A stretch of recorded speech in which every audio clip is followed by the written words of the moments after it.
নমস্কার বন্ধুরা, আপনারা সবাই জানেন যে আমাদের 25-26 ফাইন্যান্সিয়াল ইয়ার মানে 1/4/25 থেকে 31/3/26 এই ফাইন্যান্সিয়াল ইয়ার 31 মার্চ শেষ হয়ে গেছে এবং ইনকাম ট্যাক্স পোর্টালে অলরেডি ITR-1 এবং ITR-4 ফাইলিং অপশান চলে এসছে।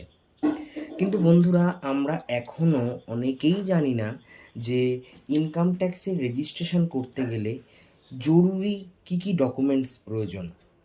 তাই আমি এই ভিডিওতে তোমাদের সেই ডকুমেন্টগুলোর কথা বলবো, তাই ভিডিওটি শেষ পর্যন্ত দেখো, স্কিপ না করে। সর্বপ্রথম যে ডকুমেন্টটি লাগবে সেটা হচ্ছে প্যান কার্ড। প্যান কার্ড ছাড়া কিন্তু ইনকাম ট্যাক্সের রেজিস্ট্রেশন করা অসম্ভব। আধার কার্ড দিয়েও হয়, কিন্তু প্যান কার্ডটা ভীষণ জরুরি বর্তমানে। যদি তোমার প্যান কার্ড না থাকে তাহলে তুমি নতুন প্যানের জন্য অ্যাপ্লাই করে দিতে পারো, কারণ এখন প্যান কার্ড পাওয়া খুবই সহজ। প্যান তুমি অনায়াসে পেয়ে যেতে পারো যদি তোমার আধারে মোবাইল নাম্বার লিঙ্ক থাকে থ্রু আধার ভেরিফিকেশান করে। ঠিক আছে, তাহলে প্যান কার্ডের জন্য অ্যাপ্লাই করে দিতে পারো, কারণ এই প্যান নাম্বারটাই হবে তোমার ইনকাম ট্যাক্সের ইউজার আইডি। আচ্ছা, প্যান কার্ড গেল। এরপরে দ্বিতীয় ডকুমেন্টস যেটি লাগবে, খুব গুরুত্বপূর্ণ ডকুমেন্টস বর্তমানে, সেটা হচ্ছে আধার কার্ড। এই আধার কার্ডটাও ইনকাম ট্যাক্সে ভীষণ জরুরি।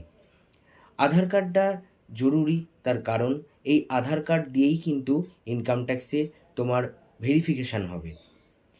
তাই আধার কার্ডের সঙ্গে প্যান কার্ড লিঙ্ক থাকা ভীষণ জরুরি, এবং আধার কার্ডের সঙ্গে মোবাইল নাম্বার লিঙ্ক থাকাটাও ভীষণভাবে জরুরি। তাই এই ডকুমেন্টসটি ভালো করে চেক করে নেবে যে তোমার আধারের সঙ্গে প্যান কার্ড লিঙ্ক আছে কি না, অথবা আধারের সঙ্গে মোবাইল নাম্বার লিঙ্ক আছে কি না। এই দুটো জিনিস কিন্তু ভালো করে চেক করে নেবে ইনকাম ট্যাক্স রেজিস্ট্রেশনের আগে। এরপরের যে নথিটির কথা আমি বলবো, এটা নথি নয়, এটা হচ্ছে তোমার পার্সোনাল জিনিস, সেটা হচ্ছে ইমেল আইডি।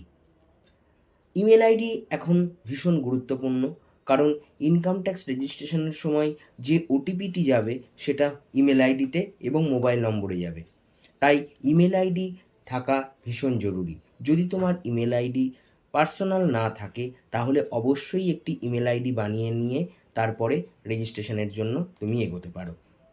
আগে কি হতো, আগে যে কোনো কারোর ইমেল আইডি দিয়ে রেজিস্ট্রেশনের সুবিধার্থে তাড়াতাড়ি করে নেওয়া হতো, কিন্তু বর্তমানে তোমার ইমেল আইডি থাকাটা ভীষণ জরুরি, এবং সেই ইমেল আইডি ইনকাম ট্যাক্সে জানানোটা ভীষণ জরুরি। তার কারণ প্রথমত ওটিপি তোমার ইমেল আইডিতে আসবে, এবং ইনকাম ট্যাক্স সংক্রান্ত যাবতীয় তথ্য সেই তোমার মেল আইডিতে ঢুকবে, অথবা তোমার ইনকাম ট্যাক্স ডিপার্টমেন্ট থেকে কোনো রকম কোনো চিঠি হোক বা কোনো রকম অ্যাকনলেজমেন্ট হোক, সেইটা কিন্তু ইনকাম ট্যাক্স ডিপার্টমেন্ট তোমার ইমেল আইডিতেই পাঠাবে।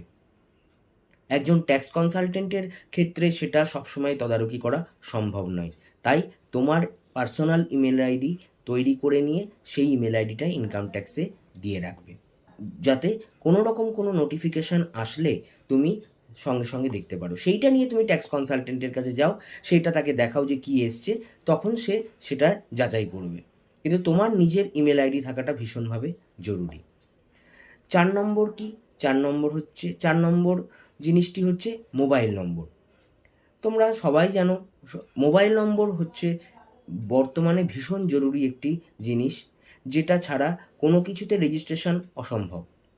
মোবাইল নম্বর দিয়ে ঠিক ইমেল আইডির মতোই মোবাইলে তোমার ওটিপি আসবে, মোবাইলে তোমার নোটিফিকেশান আসবে SMS-এর মাধ্যমে। ঠিক আছে, অতএব মোবাইল নম্বরটা তোমার পার্সোনাল দেওয়া দরকার, এবং ইনকাম ট্যাক্স ডিপার্টমেন্ট থেকে যদি কখনো ফোন করে তোমার মোবাইল নাম্বারেই কিন্তু কলটি আসবে। সেটি যদি কোনো ট্যাক্স কনসালটেন্টের দেওয়া থাকে তাহলে তার পক্ষে কিন্তু তার মনে রাখাটা অসম্ভব, যে এটা কার নাম্বার ছিল, কার ITR ছিল, কী পারপাস ছিল, সেটা কিন্তু জানা সম্ভব নয়, বা তখন সেই মুহূর্তে বুঝতে পারাটাও সম্ভব নয়। অতএব তোমার পার্সোনাল মোবাইল নম্বরটা দেওয়া ITR-এ ভীষণভাবে জরুরি। ফিফথ নথিটি হচ্ছে ব্যাঙ্ক অ্যাকাউন্ট। ব্যাঙ্ক অ্যাকাউন্ট সেটা সেভিংস হতে পারে, কারেন্ট অ্যাকাউন্ট হতে পারে, তোমাকে সেটা ইনকাম ট্যাক্সে ডিক্লেয়ার করতে হবে। তার কারণ কি, যদি তোমার কখনো TDS কেটে থাকে, তাহলে সেই রিফান্ডটা নেওয়ার জন্য তোমার একটি ব্যাঙ্ক অ্যাকাউন্ট জরুরি এবং সেটি অবশ্যই সচল থাকতে হবে। মানে লেনদেন করা হয় এরকম ব্যাঙ্ক অ্যাকাউন্ট দিতে হবে। মানে দীর্ঘদিন যাবৎ কোনো লেনদেন নেই, সেটা ডরমেন্ট হয়ে পড়ে আছে, হ্যাঁ, সেটার কোনো মানে কি বলবো, কোনো লেনদেন হয় না অনেক দিন ধরে, সেই অ্যাকাউন্ট দিলে কিন্তু মুশকিল আছে। তার কারণ হয়তো তোমার রিফান্ডটা আটকে যেতে পারে, হয়তো রিফান্ডটা ঢুকলো না, হ্যাঁ, সেটার প্রসেসিং হতে হয়তো দেরি লাগলো। তো এই প্রবলেমগুলো ফেস করতে পারো। তো অতএব যেটা সচল অ্যাকাউন্ট, সচল ব্যাঙ্ক অ্যাকাউন্ট, সেই ব্যাঙ্ক অ্যাকাউন্টটা দেওয়াটাই বাঞ্ছনীয়।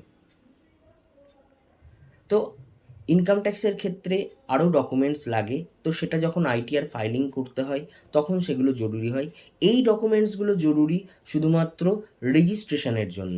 রেজিস্ট্রেশন করার সময় তোমার PAN card, Aadhaar card, email ID, mobile number এবং একটি সচল ব্যাঙ্ক অ্যাকাউন্ট, এই 5টি জিনিস ভীষণভাবে জরুরি। তো বন্ধুরা, ভিডিওটি কেমন লাগলো অবশ্যই জানাবে, আর শেয়ার করে যারা তোমার কাছের বন্ধু আছে তাদেরকে জানিয়ে দাও এবং একটি লাইক করে দাও। আবার নতুন কোনো ভিডিওতে দেখা হবে। আপাতত নমস্কার।